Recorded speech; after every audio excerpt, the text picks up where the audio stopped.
یہ subjective status کے لیے آپ لوگ لیتے ہیں. فار ایگزامپل اگلے بندے کا ایٹیٹیوڈ جاننے کے لیے، اس کے ایموشنز کیا ہیں، اس کے پرسیپشنز کیا ہیں، ان چیزوں کے لیے آپ لوگ سیلف رپورٹس کا استعمال کرتے ہیں.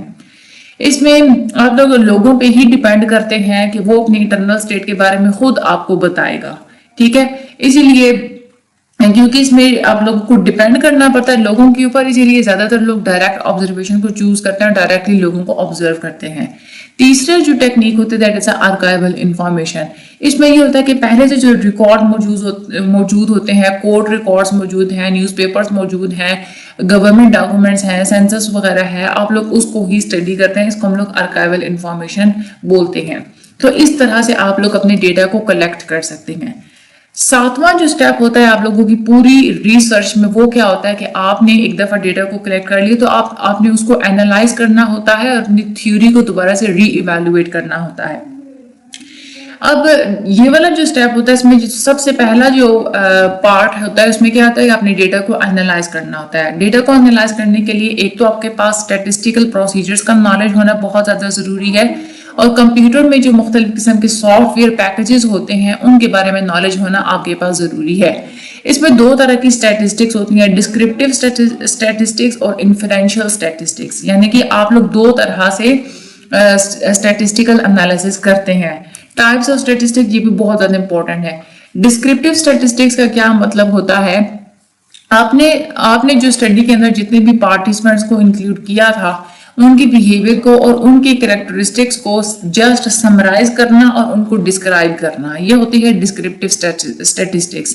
انفرینشیل اسٹیٹسٹکس کیا ہوتی ہے کہ اس میں آپ لوگ جو اپنے سیمپل لیا تھا اس کی بنیاد پہ آپ ریزلٹس، انفرنسز، کنکلوژنز آپ ڈرا کرتے ہیں اور ان کو آپ لوگ جو بڑی جو پاپولیشن ہوتی ہے اس کے اوپر آپ امپلیمنٹ کرتے ہیں. یہ ہوتی ہے انفرینشیل اسٹیٹسٹکس. آپ لوگ چیزوں کے انفرنسز کر رہے ہوتے ہیں. ڈیٹا انالیسس جب آپ لوگ کر لیتے ہیں اس کے بعد آپ لوگ ڈٹرمن کرتے ہیں کہ آپ کا جو ہائپوتھیسس تھا وہ سکسیسفلی کسی بھی آؤٹ کم کو پریڈکٹ کر رہا ہے یا نہیں کر رہا. پھر اس کے بعد جو ریسرچرز ہوتے ہیں وہ اپنی تھیوری کو ری ایویلویٹ کرتے ہیں. اگر تو آپ کا ڈیٹا آپ کی اسٹڈی کے ہائپوتھیسس کو سپورٹ ہی نہیں کر رہا یا کچھ ہائپوتھیسس کو سپورٹ کر رہا ہے، کچھ حصے کو نہیں سپورٹ کر رہا، تو پھر آپ لوگ اپنی تھیوری کو کیا کریں گے کہ اس کو ریوائز کریں گے. ٹھیک ہے، یہ ہو گیا ہمارا 7واں سٹیپ. اس کے بعد 8واں سٹیپ کیا ہوتا ہے کہ آپ اپنے ریزلٹس کو رپورٹ کرنا ہوتا ہے. آپ لوگوں نے اپنے ریزلٹس کو آگے لوگوں تک پہنچانا ہوتا ہے. 3 طرح کے طریقے ہوتے ہیں جس کے تھرو آپ لوگ اپنے نالج کو اپنے لوگوں تک پہنچا سکتے ہیں. پہلا طریقہ تو یہ ہے کہ جو سائنٹیفک جرنلز ہوتے ہیں اس میں آپ اپنے آرٹیکلز کو پبلش کر دیں. دوسرا طریقہ یہ ہے کہ جو پروفیشنل لوگوں کی میٹنگز ہوتی ہیں ان میں جا کے آپ پریزنٹیشنز دیں. تیسرا طریقہ یہ ہوتا ہے کہ آپ دوسرے ریسرچرز کو پرسنلی خود انفارم کر دیں. اگر آپ لوگ ریسرچ آرٹیکل لکھ رہے ہیں تو وہ آپ لوگوں نے کیسے لکھنا ہے، سب سے پہلے اپنے ریسرچ کا آپ لوگ ٹائٹل دیں. اس کے بعد آتھرز لکھیں کہ کس نے ریسرچ کی، اپنے بارے میں جو بھی انٹروڈکشن ہے وہ دیں. اس کے بعد آپ لوگ ایبسٹریکٹس لکھتے ہیں جو آپ لوگ کس مقصد کے لیے، جو ہائپوتھیسس وغیرہ جو کچھ آپ لوگوں کو لکھنا ہوتا ہے. پھر سمری تھوڑی سی آپ لوگوں نے لکھنی ہوتی ہے. اس کے بعد انٹروڈکشن دینا ہوتا ہے، پھر اپنے میتھڈ بتانا ہوتا ہے اپنے ریسرچ کا، پھر اپنے ریزلٹس لکھنے ہوتے ہیں، پھر اس ریزلٹ کو ڈسکس کرنا ہوتا ہے، اور پھر آپ لوگوں نے کنکلوژنز ڈرا کرنی ہوتی ہیں. پھر آپ لوگوں نے ریفرنسز بتانے ہوتے ہیں، ٹیبلز، فگرز وغیرہ ڈرا کرنے ہوتے ہیں، اپینڈسز چاہیے ہوتی ہیں تو وہ آپ لوگوں نے لکھنی ہوتی ہیں، اور پھر آپ لوگوں نے فٹ نوٹس وغیرہ لکھنے ہوتے ہیں. تو ریسرچ آرٹیکل کے کیا پارٹس ہوتے ہیں یہ آپ لوگوں کے مائنڈ میں ہونے چاہیے. دس از ویری امپورٹنٹ. اب ہم لوگ تھوڑا سا بات کر لیتے ہیں ریسرچ ڈیزائنز کے بارے میں. آپ لوگ جو ریسرچ کر رہے ہوتے ہیں مختلف قسم کے ڈیزائنز کو آپ لوگ استعمال کر رہے ہوتے ہیں. آپ لوگ کون سا ڈیزائن استعمال کریں گے، کون سا ڈیزائن آپ لوگ چوز کریں گے، کس ڈیزائن کو آپ لوگ استعمال کرتے ہوئے انالیسس کریں گے، یہ ڈیپینڈ کرتا ہے 2 چیزوں کے اوپر. پہلی چیز تو یہ کہ آپ کرنا کیا چاہ رہے ہیں. اگر تو آپ لوگ گروپس کے درمیان ڈفرینسز کو سمپلی دیکھنا چاہ رہے ہیں تو اس کی ٹیکنیکس ڈفرینٹ ہوتی ہیں. اور اگر آپ لوگ گروپس کے درمیان نہیں بلکہ مختلف قسم کی ویریبلز کے درمیان کو ریلیشن شپ دیکھنا چاہ رہے ہیں تو اس میں آپ لوگوں کی جو ریسرچ ڈیزائنز ہوں گے وہ ڈفرینٹ ہوں گے. ویسے اگر دیکھا جائے تو مینلی 3 طرح کے ریسرچ ڈیزائنز ہوتے ہیں. سب سے پہلے جو ریسرچ ڈیزائن ہوتا ہے وہ ہوتا ہے ڈسکرپٹیو انویسٹیگیشنز.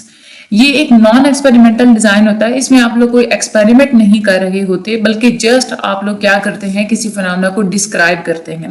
فار ایگزامپل آپ یہ کہتے ہیں کہ ہمارے پاپولیشن میں پائے جانے والے لوگوں کا باڈی ٹیمپریچر کی نارمل رینج اتنی ہے, اتنے سے لے کے اتنی ہے.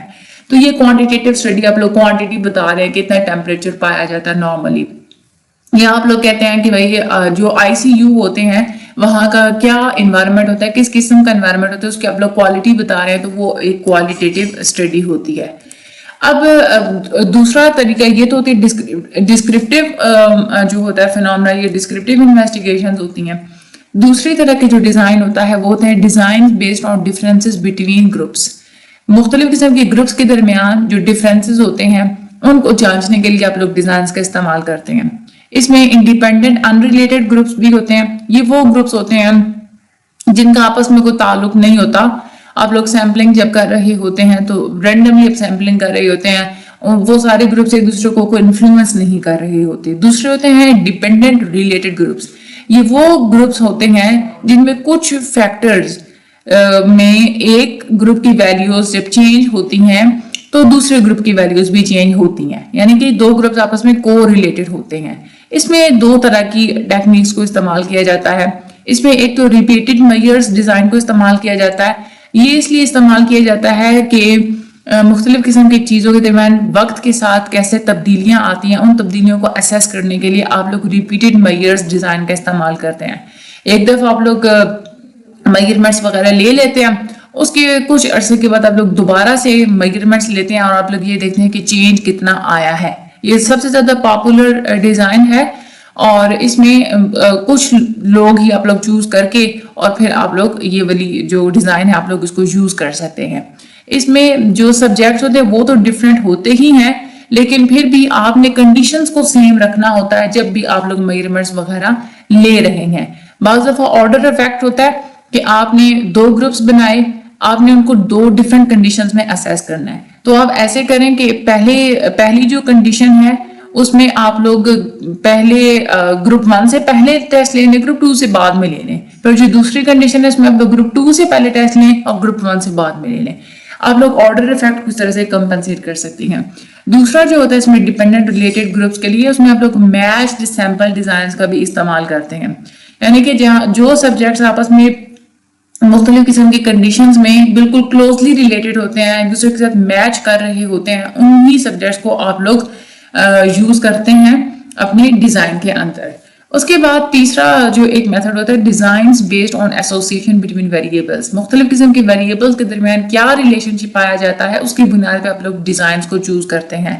اس کو آپ لوگ ایکسپیریمنٹل سچویشنز میں چوز کرتے ہیں.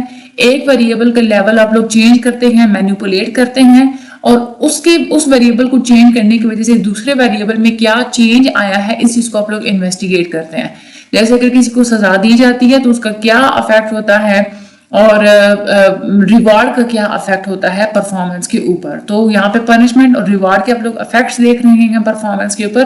تو اس طرح کے جو ویریبلز ہوتے ہیں ہم لوگ ان کو ان کے لیے جو ہم لوگ ڈیزائنز کرتے ہیں وہ ان ویریبلز کے ایسوسیشن کی بنیاد پہ کر رہے ہوتے ہیں. اس کے علاوہ یہ جو 3 میتھڈز اوپر بتائے ہوئے ہیں, اس کے علاوہ 2 اور میتھڈز بھی ہوتے ہیں. لانگیٹیوڈنل ڈیزائنز بھی استعمال ہوتے ہیں اینڈ مکس ڈیزائنز بھی استعمال ہوتے ہیں. لانگیٹیوڈنل ڈیزائنز بالکل ویسے ہی ہوتے ہیں جیسے ریپیٹڈ میئر ڈیزائن استعمال ہوتا ہے. اس میں بھی جو سبجیکٹس ہوتے ہیں, جو پارٹیسپینٹس ہوتے ہیں یا جو ایونٹس ہوتے ہیں ان کو اسی لیے اسٹڈی کیا جاتا ہے کہ وقت گزرنے کے ساتھ ساتھ ان میں کیا چینج آیا ہے.